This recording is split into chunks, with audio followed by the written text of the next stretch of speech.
मिलिए मैथ्यू से, ये बंदा चलता फिरता पावर मूव है। शार्प सूट, ढेर सारा पैसा और बॉडी ऐसी जैसे किसी फिल्म स्टार की हो। ये सिर्फ अमीर नहीं है, बेरहम भी है। कहानी शुरू होती है रेलवे स्टेशन से, जहां मैथ्यू बड़ी ही कैजुअल तरीके से आज रात की पेरिस वाली ट्रेन का टिकट खरीद रहा होता है। बिना झिझक, बिना पीछे देखे। कट टू उसके मिशन पर। अंदर आते ही वो अपने नौकर मार्टिन से कहता है, मार्टिन, सब सामान पैक कर दो, आज रात पेरिस निकल रहे हैं। और फिर सीन का टोन पूरी तरह बदल जाता है।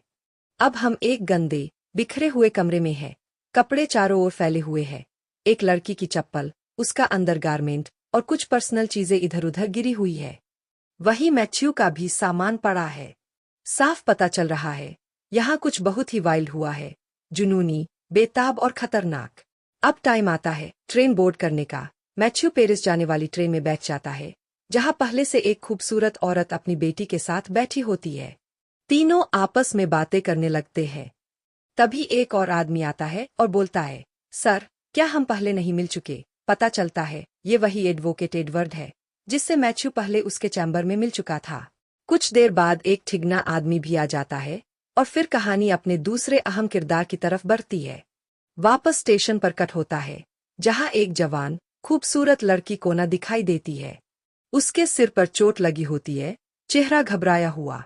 वो मैथ्यू को ढूंढ रही होती है और जैसे ही उसे देखती है, दौड़ पड़ती है। लेकिन मैथ्यू क्या करता है? उसे ट्रेन पर चढ़ने में मदद करने के बजाय उसके ऊपर पानी की बाल्टी उड़ेल देता है। कोना फिर भी हार नहीं मानती। वो किसी दूसरे डिब्बे में चढ़ने में कामयाब हो जाती है। जब मैथ्यू वापस अपनी सीट पर लौटता है, तो बाकी सब लोग पूछते हैं, आप इतने पढ़े लिखे और समझदार लगते हैं, फिर उस लड़की पर पानी क्यों फेंका? और यहीं से मैथ्यू बताना शुरू करता है कि उसने ऐसा क्यों किया। फिर फ्लैशबैक शुरू होता है। मैथ्यू एडवर्ड के चैम्बर में बैठा होता है, उसके कोर्ट से लौटने का इंतजार करते हुए। थोड़ी देर में एडवर्ड आता है और दोनों मैथ्यू के ऑफिस लंच के लिए निकलते हैं। वहीं मैथ्यू पहली बार अपनी नई मेड से मिलता है। जैसे ही वो लड़की को संतरा छीलते देखता है, बस देखता ही रह जाता है। उसकी खूबसूरती की मिसाल। लड़की अपना नाम बताती है, मेरा नाम कोना है। लंच के दौरान मैथ्यू की निगाहें लगातार कोना पर ही टिकी रहती है।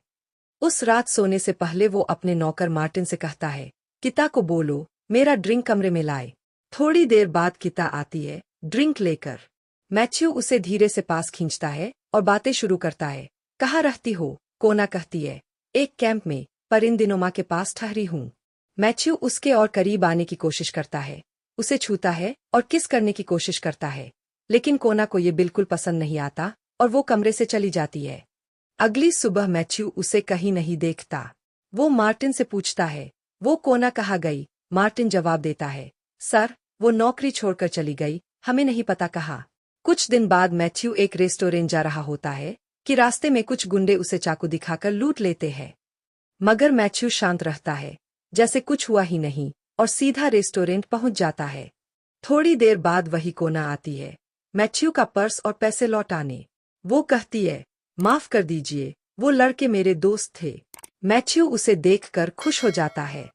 पैसे वापस उसे ही थमा देता है और पूछता है, अचानक नौकरी क्यों छोड़ दी थी? कोना कहती है, जब आपने मुझे किस करने की कोशिश की तो अजीब लगा, इसलिए चली गई। लेकिन इस बार वो मैथ्यू को अपना पता दे देती है। अगली सुबह मैथ्यू कोना के घर पहुंचता है, जहां वो सिर्फ कोना ही नहीं, उसकी माँ से भी मिलता है। कोना अपनी माँ से कहती है, माँ, ये वही अंकल है जिन्होंने हमें पैसे दिए थे। कोना की माँ उन्हें नाश्ता और चाय देती है। मैथ्यू खुश होकर उन्हें और पैसे दे देता है। अगले दिन मैथ्यू एक महंगी मिनी बैंक जैसी गिफ्ट लेकर आता है और कोना से मीठी बातें करता है। दोनों साथ बैठकर हुक्का पीते हैं। कोना भी थोड़ा थोड़ा उसके प्रति नरम पड़ने लगती है। वो उसके लिए डांस करती है और मैथ्यू पास आने की कोशिश करता है। इस बार कोना थोड़ा साथ देती है। वो उसकी गोद में बैठ जाती है, फ्लर्ट करती है। लेकिन मैथ्यू यही नहीं रुकता, वो और करीब आने लगता है। कोना रुकाती है, आप क्या कर रहे हैं? अभी नहीं, फिर बताती है, मैं अभी तक वर्जिन हूँ, मैं तैयार नहीं हूँ, थोड़ा वक्त चाहिए। मैथ्यू उसे समझता है और फिर कोना की माँ को अपने घर बुलाता है। वहां बैठकर वो उसे पैसे देता है और अपना दिल खोल कर रख देता है। मैं तुम्हारी बेटी से सच्चा प्यार करता हूँ और उससे शादी करना चाहता हूँ। क्या तुम नहीं चाहोगी कि वो मेरे साथ एक बड़े घर में रहे? उसकी माँ जवाब देती है, ऐसा नहीं है दामाद जी, मैं भी यही चाहती हूँ, पर पहले उसकी मंजूरी जरूरी है। मैथ्यू जाते जाते पूछता है, क्या मैं कोनिता को अपने साथ पेरिस ले जा सकता हूँ? अगले दिन मैथ्यू इंतजार करता रहता है, कोना और उसकी माँ का, लेकिन वो नहीं आती। इसके बजाय उसे एक चिट्ठी मिलती है, कोना की तरफ से। उसमें लिखा होता है, मैं तुम्हारे पास आने वाली थी, लेकिन तुमने मेरी माँ से बात करके मुझे खरीदने की कोशिश की। मुझे ये बिल्कुल अच्छा नहीं लगा। अब मैं कभी तुमसे नहीं मिलूंगी। ये पढ़कर मैथ्यू का खून खौल उठता है। वो गुस्से में उनके घर भागता है, लेकिन वहां पहुंचकर देखता है, वो दोनों पहले ही भाग चुकी है। कई महीने बाद मैथ्यू फिर से कोना से टकराता है, एक रेस्टोरेंट में। हैरान होकर पूछता है, तुम अचानक कहाँ गायब हो गई थीं? कोना कहती है, गलती तुम्हारी थी। तुमने पैसों से मुझे खरीदना चाहा हो। अगले दिन मैथ्यू कोना को अपने घर ले जाता है। रात को वो फिर उसे किस करने की कोशिश करता है। इस बार कोना मना नहीं करती, पर जब वो आगे बढ़ने लगता है तो रोक देती है। गुस्से में मैथ्यू कहता है, मुझे झाड़ू दिखाओ या ग्रह, पर मैं अपना घर तुम्हारे प्लॉट पर ही बनाऊंगा। अब और इंतजार नहीं होता मुझसे। या तो खुद दे दो, वरना मैं ले लूंगा। कोना परेशान होकर कहती है, इस बेरहम लोशन का असर जल्दी नहीं उतरता। अगर तुम्हारी बुआ ने किसी और से शादी न की होती, तो मैं खुद दरवाजा खोल देती। थोड़ा सब्र रखो। लेकिन मैथ्यू को अब सब्र नहीं है। वो दोबारा कोशिश करता है, पर जब कोना फिर से उसे रोकती है, तो वो गुस्से में वहां से निकल जाता है। कोना डरकर अपनी एक दोस्त के घर छुप जाती है। मैथ्यू उसे वहां ढूंढ लेता है और गलत समझ बैठता है। उसे किसी और के साथ देखकर भड़क जाता है और गुस्से में उसे घर से निकाल देता है।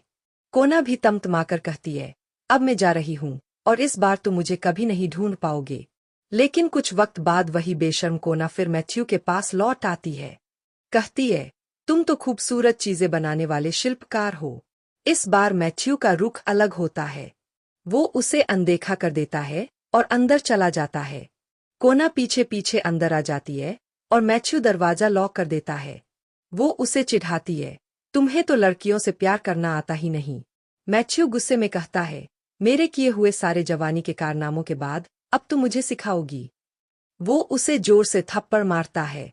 डरी हुई कोना कहती है, कल रात जो तुमने देखा वो सब झूठ था। वो मेरा दोस्त था, पर जितनी कोशिश कर लो, उस कुएं से पानी नहीं निकाल पाओगे। मैथ्यू फिर उसे थप्पड़ मार देता है। कहानी यहीं से फ्लैशबैक से बाहर आती है, ट्रेन में। इस बार कोना मैथ्यू के सिर पर पानी डालती है, जैसे दोनों के बीच की सारी कड़वाहट धुल जाती है। दोनों सुलह कर लेते हैं और साथ पेरिस रवाना होते हैं। पेरिस पहुंचकर मैथ्यू कोना को शॉपिंग मॉल ले जाता है। लेकिन किस्मत को कुछ और ही मंजूर होता है। उन्हें पता नहीं होता कि वही एक बम रखा गया है। जैसे ही ये दोनों प्रेमी मॉल में घूम रहे होते हैं, धमाका होता है और दोनों की वही मौत हो जाती है। बस इसी अधूरी और दर्द भरी एंडिंग के साथ फिल्म खत्म हो जाती है। अगर वीडियो पसंद आया हो तो लाइक, कमेंट और सब्सक्राइब जरूर करना।